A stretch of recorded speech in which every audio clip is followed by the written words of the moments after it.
আপনি কি জানেন পবিত্র কোরআনে ৭টি সূরা রয়েছে যেগুলো পশু পাখি ও পোকামাকড়ের নামে নাজিল হয়েছে?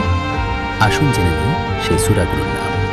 প্রথমত সূরা আল বাকারা অর্থাৎ গাভী, এটি সূরা নং ২। সূরা আল আনআম অর্থাৎ গবাদি পশু, সূরা নং ৬।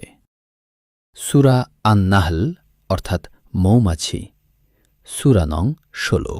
সূরা আন নামল অর্থাৎ পিপীলিকা, সূরা নং ২৭। সূরা আল আনকাবুত অর্থাৎ মাকড়সা, সূরা নং ২৯। সূরা আল আদিয়াত অর্থাৎ ঘোড়া, সূরা নং ১০০ এবং সূরা আল ফিল অর্থাৎ হাতি, সূরা নং ১০৫। এই ৭টি সূরা আমাদের মনে করিয়ে দেয় যে আল্লাহ তাআলার সৃষ্টির প্রতিটি প্রাণী তার কুদরতের নিদর্শন। সুবহানাল্লাহ।